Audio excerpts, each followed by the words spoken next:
es iconoclasta, es rebelde, es inconformista, quiere empezar de cero, pretende hacer tabula rasa, quiere romper con la tradición, como ya dije, está en contra del progreso, no se quiere someter a la academia y sobre todo, y esta es la gran diferencia que vamos a ver, ¿no es cierto?, entre la vanguardia europea y la vanguardia latinoamericana. La vanguardia latinoamericana no pretende, a pesar de su actitud, digamos, disruptiva, no pretende romper con la tradición tan absolutamente como lo hace, ¿no?, la vanguardia europea. Cuando digo ruptura fuerte y tabula rasa, quiero decir que la irrupción, ¿no es cierto?, o eso tan disruptivo de la vanguardia europea, es calcinar, arrasar, eso es tabula rasa, claro, es arrasar con la tradición, dando pie para que se introduzca algo del orden de lo disruptivo, pero eso disruptivo es precisamente integrar algo del orden de lo extemporáneo, es decir, se quiere hacer una tabula rasa, ¿no?, la vanguardia europea con la tradición, pero se va a Oceanía, se va a buscar al hombre primitivo de África. Ese es ese es un problema, ese es un nudo de cuestionamiento, pero digamos que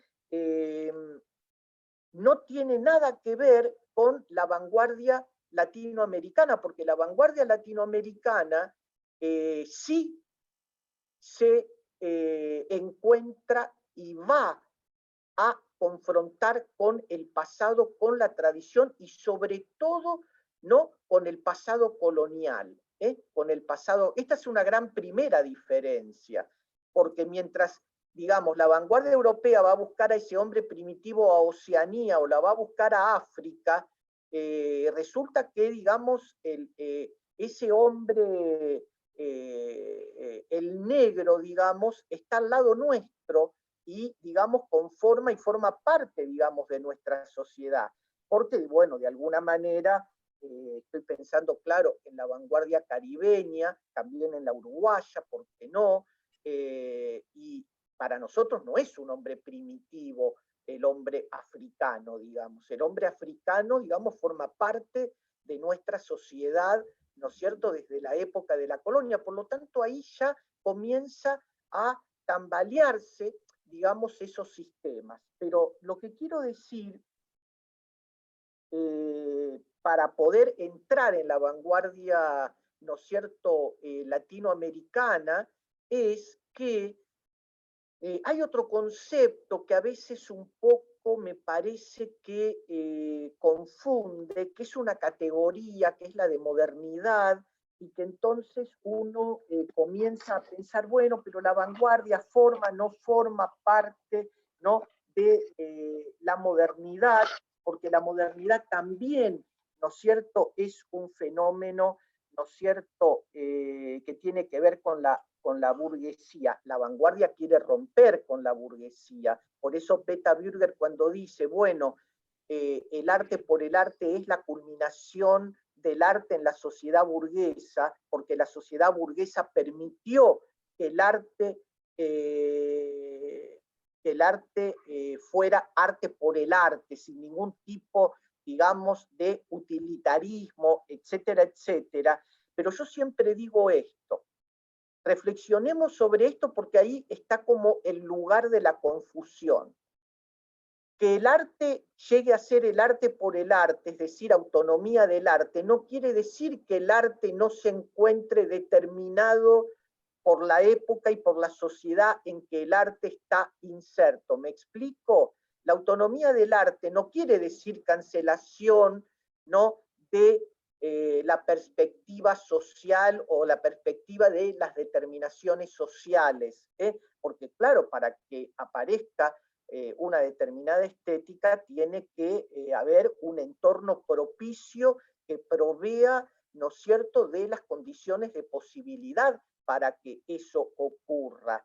Y entonces, si yo analizo el entorno y el contexto, voy a ver que compartimos con Europa una serie de acontecimientos que para nosotros son importantes porque son, en primera instancia, acontecimientos mundiales que por supuesto la tienen a Europa, digamos, muy de protagonista. Estoy pensando, claro, en la Primera Guerra Mundial, ¿no es cierto?, que atraviesa a las vanguardias, pero estoy pensando también en la Revolución Rusa que tiene lugar en plena guerra, ¿no? Y estos son dos acontecimientos que tienen, por supuesto, resonancias en América Latina, ¿no es cierto? Porque ya la economía está, como ustedes saben, globalizada, pero cuando hablo del entorno o del contexto de la vanguardia latinoamericana, tengo que pensar en la Revolución Mexicana y tengo que pensar en precisamente la reforma universitaria.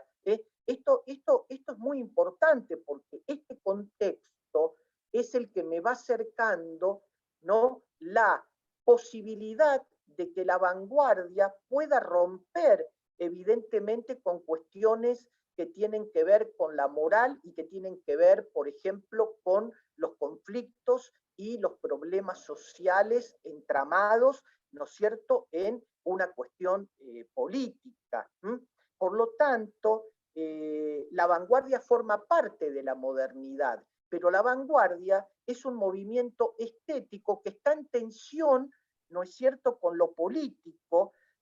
Entiendo la modernidad, claro, como un gran periodo que por supuesto vamos a fechar y tiene varias fechas, ¿no?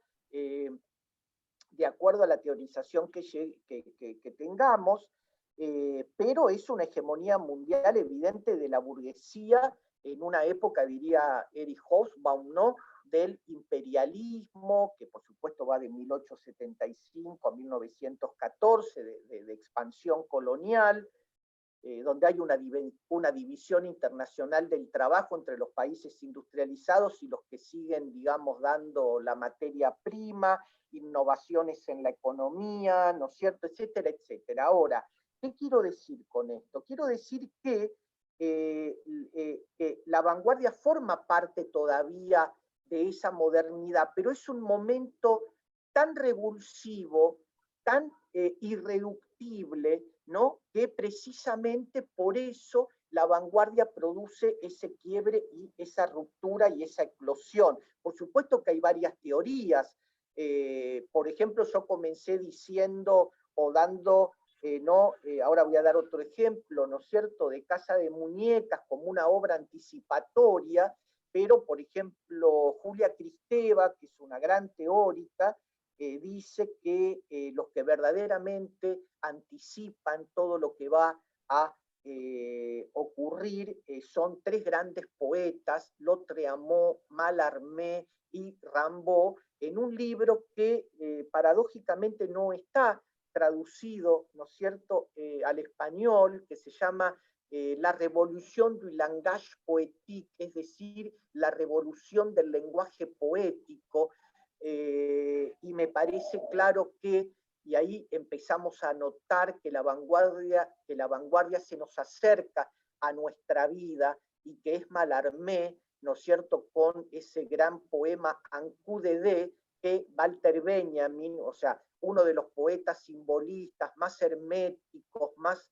digamos, elitistas como Mallarmé, cuando Benjamin lo lee, dice, ese poema que está escrito sin estrofas, sin versos, con esos racimos de palabras que van cayendo de manera oblicua, como después, por ejemplo, va a escribir Plexilio, ¿no es cierto?, Oliverio Girondo en La Más Médula, dice Walter Benjamin, ese es un diario, es como lo que ocurre cuando uno lee el periódico, ¿no? Y nada más lejano, ¿no es cierto?, a, digamos, relacionar el periódico o el diario con ese poema tan elitista, ¿no es cierto?, que tampoco puede ser publicable porque son como digamos, como radiales, ¿no? Donde los versos se van, ¿no es cierto?, inclinando hacia el lado derecho, digamos, hasta desaparecer en una línea oblicua.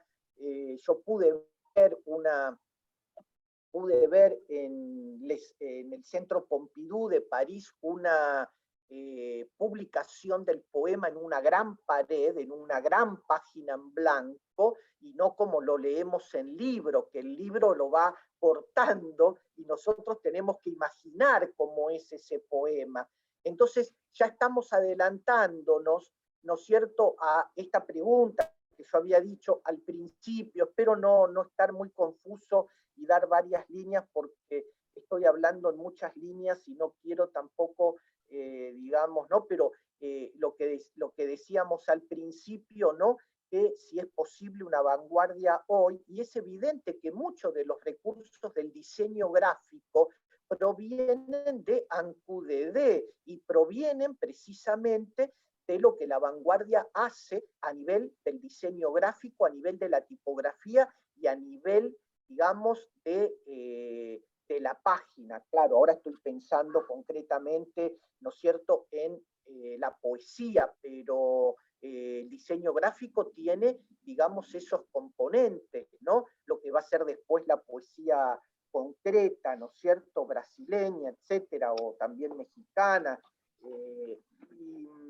Pero volviendo entonces, para no bifurcarme y volver, y entonces sí poder entrar a la vanguardia latinoamericana, me parece que podemos seguir otros teóricos, pero me parece que cuando Bürger dice que el arte burgués llega a su culminación en la autonomía del arte, en la sociedad burguesa, lo que está diciendo es que la vanguardia lo que implica, y no toda vanguardia, y ahora nosotros vamos a pensar la vanguardia latinoamericana, lo que él va a decir es que de alguna manera la vanguardia lo que plantea, lo que quiere, lo que pretende es reconciliar el arte con la praxis vital, acercar el arte, ¿no?, a la vida. Por lo tanto, la vanguardia, en el concepto que tiene Peta Bürger, sería un concepto heteronómico, no sería autonómico, porque lo que haría la vanguardia es romper con la autonomía del arte, volver a conectar el arte, ¿no es cierto?, con la vida, que es un poco, y por eso dije hoy lo del gesto y el acto, porque me parece que los gestos vanguardistas o los actos vanguardistas tienen el valor de obra. Y esto lo va a ver después, más adelante, digamos, ciertos conceptos, bueno, no solamente el happening dadaísta, sino también toda la gran tradición de la instalación y de actos, ¿no es cierto?, que tienen que ver con, por supuesto, con el concepto de vanguardia, pero también, ¿no?, con ciertas cuestiones que forman parte de la obra. A ver. Enrique, te hago una pregunta referido a todo esto. A mí, digamos, cuando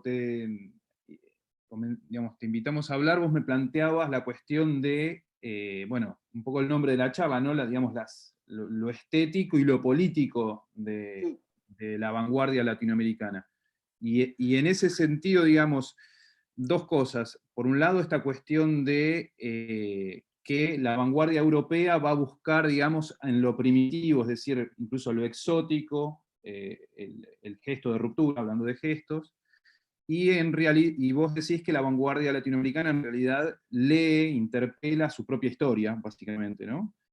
Esta idea de la historia, de la propia historia latinoamericana, ¿qué lugar ocupa en la vanguardia latinoamericana?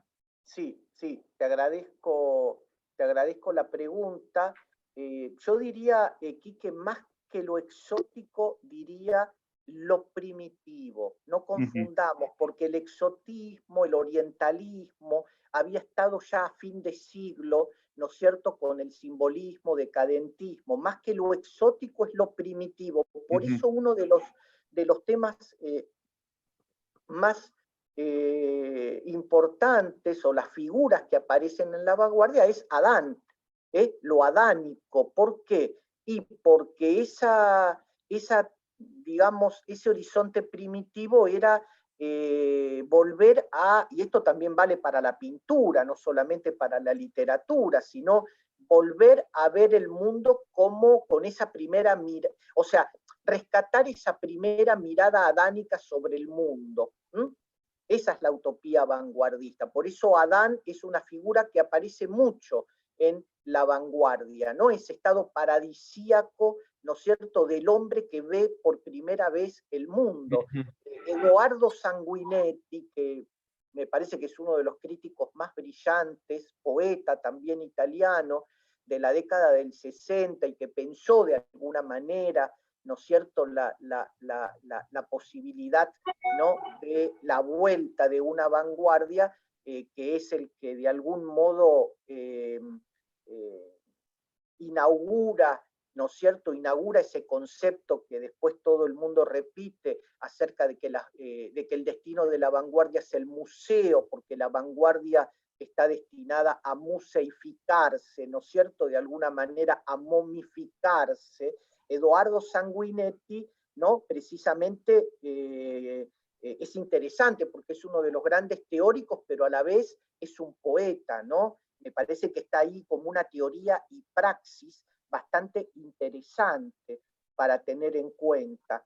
Ahora, claro, la vanguardia tiene que estar en tensión, la vanguardia estética, con esa vanguardia política, pero no puede polarizarse, porque si la vanguardia estética se polarizara en lo político, devendría todo político y entonces habría una sustracción de lo estético o viceversa, digamos, ¿no? Por eso en el muralismo mexicano, ¿no es cierto?, podemos ver esa tensión, ¿no es cierto? O, por ejemplo, en el estridentismo mexicano, ¿no?, con el poema Urbe de Maples Arce, el superpoema bolchevique en 5 cantos, está dedicada a los obreros, está dedicada, ¿no es cierto?, a la Revolución Mexicana, pero que en el texto habla de la Revolución Rusa, porque dice que la Revolución Rusa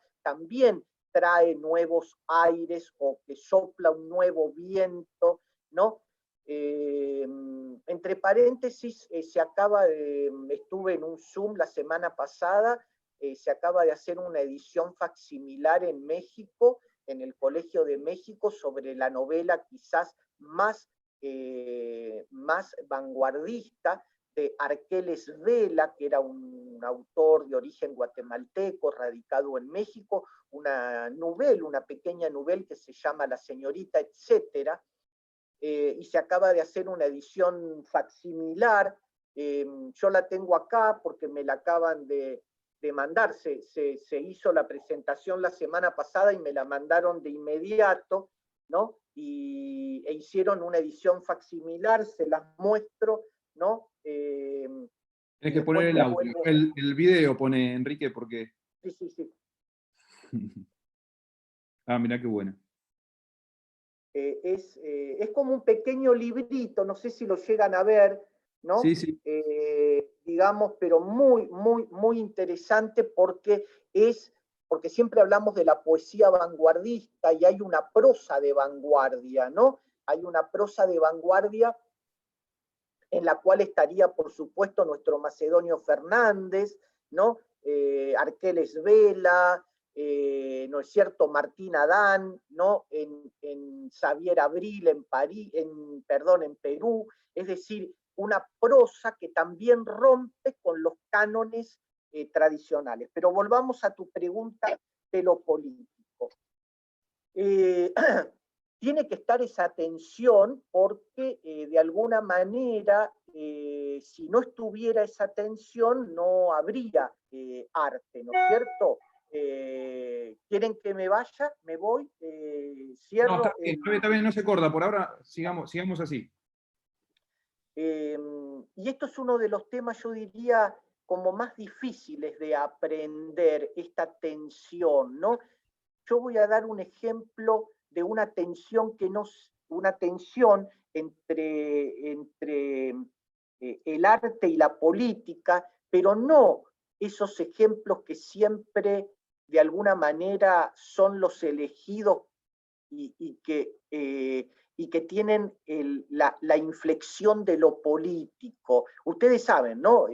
Pablo Neruda, poeta comprometido, ¿no es cierto?, con el Partido Comunista, el gran poeta latinoamericano, tuvo que huir, ¿no es cierto?, en un momento de Chile. Por supuesto, quienes quieren huir de Chile y no van por mar tienen que cruzar la cordillera. Entonces siempre se habla como de la gran cuestión política, ¿no es cierto?, el cruce de la cordillera de Neruda, ¿no? Pero hay otro acto que también lo considero vanguardista y de alguna manera que está marcando una tensión entre el arte y la política, y es cuando Vicente Huidobro, que es otro gran poeta vanguardista de la misma época, ¿no?, de Neruda, el gran autor de Altazor, que es uno de los grandes poemarios, ¿no?, vanguardistas, rapta a la que fue su mujer porque estaba en el colegio secundario en el último año, la rapta, ¿no?, a partir de todo un acto, ¿no?, un acting, yo diría, ¿no? Hoy diríamos una performance, ¿no?, porque la rapta del colegio, ¿no es cierto? Por supuesto que los Huidobro viajaban constantemente, ¿no?, de Santiago a París, como los Ocampo acá en la Argentina, y se llevaban la vaca en el barco, ¿no es cierto?, para tener la leche recién ordeñada. Perteneció Huidobro a una clase alta, pero ese secuestro fue interesante porque la secuestra, se cruza los Andes, se va a vivir a París, va a ser la mujer toda la vida. Me parece que hay algo del acto vanguardista que también politiza, porque también está politizando esa relación con la burguesía. Si no tenía ningún problema Huidobro tenía dinero, tenía una clase no acomodada, una clase rica. ¿Por qué tuvo que hacer todo eso? Porque había un acto, había, digamos, una performance que necesitaba de alguna manera ser politizada. Por eso digo que estos actos me parece que forman parte de la política. Siempre se habla del compromiso político de Neruda y me parece muy bien, pero también en este acto hay una tensión, ¿no?, con lo político y la estética. O lo mismo, ¿se acuerdan? Estoy pensando ahora en la relación de Paul Eluard y Gala cuando van a visitar, ¿no es cierto?, a Salvador Dalí, ¿no es cierto? ¿Se acuerdan qué pasa, no? Y Paul Eluard vuelve solo, ¿no? Vuelve solo a París. Gala se queda con Salvador Dalí, se queda, digamos, no me acuerdo ahora el pueblo donde vivía Dalí, se queda en Cataluña y va a vivir toda la vida con Dalí. Después, bueno, supongo que Paul Eluard volvió bastante apesadumbrado, ¿no es cierto?, a París. Después se le pasó y después volvió muchas veces a visitar a Dalí y a Gala, pero esas son las relaciones, o las relaciones que se establecen, por ejemplo, en el mundo de las relaciones entre Lorca, Buñuel y Alberti, ¿no es cierto?, cuando eran jóvenes, ¿no? Es decir, hay como una suerte de relaciones que ya no están basadas, digamos, en una moral, ¿no es cierto?, burguesa, sino que rompen precisamente con esos cánones. Y eso forma parte, ¿no? Buñuel no va a decir nada al respecto, ¿no? Si ustedes leen la autobiografía de Buñuel, no dice nada de las cosas que hacían, digamos, con Lorca y con Alberti, ¿no? Alberti un poco sí, pero digo, me parece que ese mundo de las relaciones forma parte de la vanguardia y que esos actos forman parte del concepto de obra vanguardista, o todo lo que hace para promocionar su obra Oliverio Girondo paseándose en un coche fúnebre por la calle Florida, ¿entienden? Me parece que esa performance tiene que ver precisamente con esa cuestión de poner en jaque, de poner en crisis, ¿no?, ese concepto moral burgués que quieren superar. A veces no, a veces se quedan, uno puede decir, bueno, se quedan en la superficie, pero son cuestiones que ponen en tensión no solamente la obra de arte con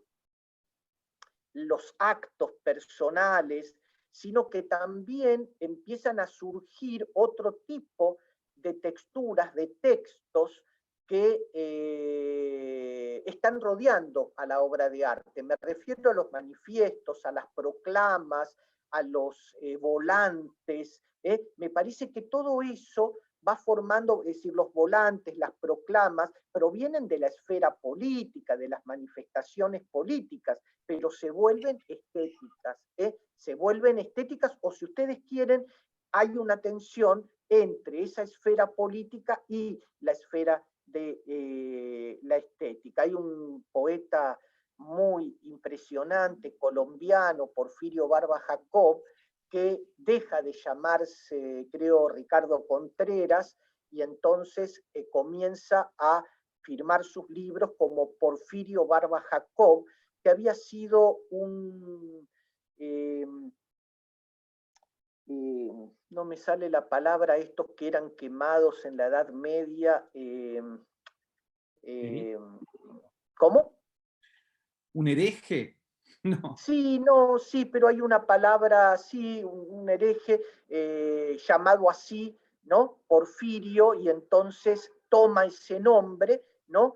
Sí, un hereje que fue quemado en una hoguera, y toma ese nombre y reparte, ya en ese momento él es colombiano pero vive en México, y le manda a todos sus conocidos, amigos, escritores, la invitación a su propio funeral, ¿no es cierto?, como si hubiera muerto Ricardo Contreras, para dar inicio, ¿no es cierto?, para darle inicio a Porfirio Barba Jacob, ¿no?, como para matar de una vez por todas a ese Ricardo Contreras, ¿no?, que es otra suerte de inflexión de la heteronomía de Pessoa, que es bastante compleja, por decir así, pero que esta pseudonimia no se queda atrás de la heteronimia de Pessoa, ¿no? Esto para decir que estos actos, ¿no?, que de alguna manera están en relación, ¿no?,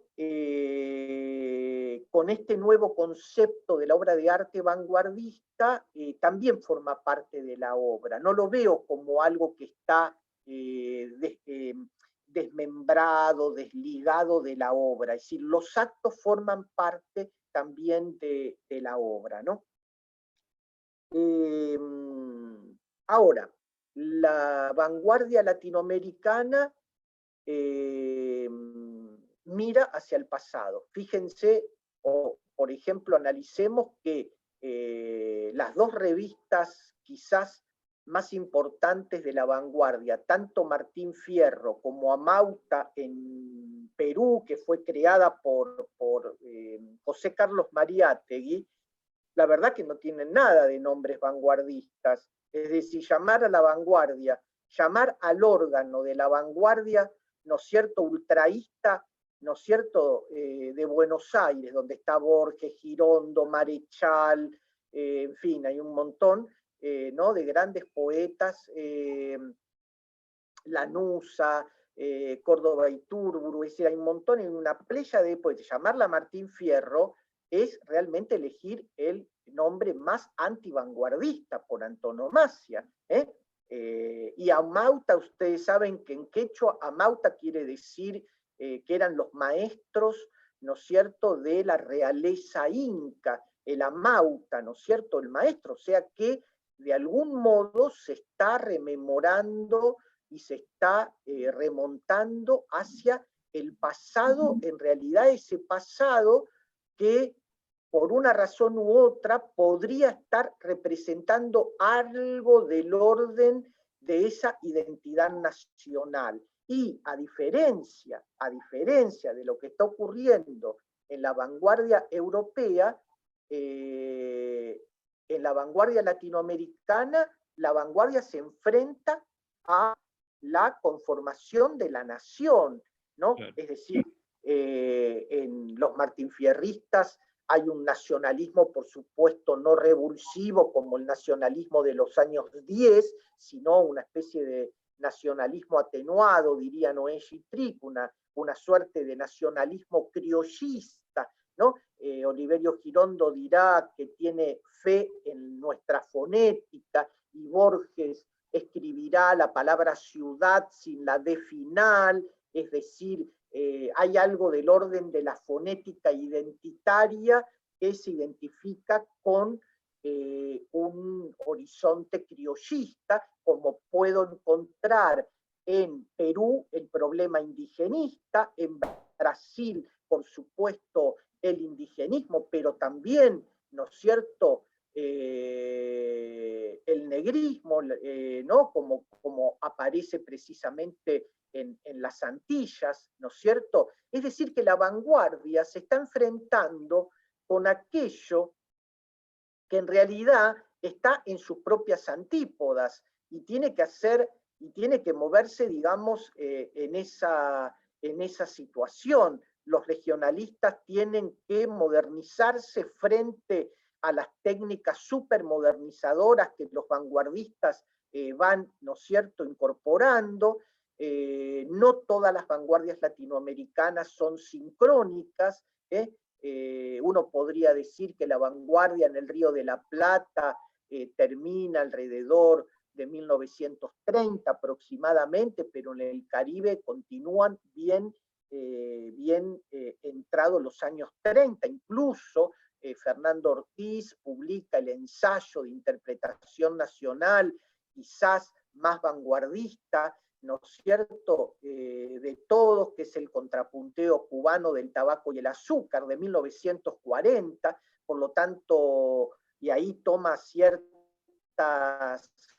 ciertos juegos del lenguaje muy cercanos y próximos a los que había hecho James Joyce, ¿no es cierto?, con juego de palabras, aunque uno también podría decir que se remonta a nuestra tradición barroca, a nuestra tradición del barroco, de nuestra tradición del barroco, en fin. Pero lo que quiero decir es que las vanguardias no tienen la misma sincronicidad en América Latina, ¿no? Eso también, ese es otro problema de periodización. Vos, Quique, me preguntabas por una periodización. En América Latina es muy complejo esto, ¿no? En Paraguay lo que ofició, ¿no es cierto?, de vanguardia precisamente fue el modernismo. Y ustedes saben que en América Latina la vanguardia es una ruptura primera, inmediata, contigua, precisamente con el modernismo, ¿no? Por lo tanto, digamos, tenemos diversas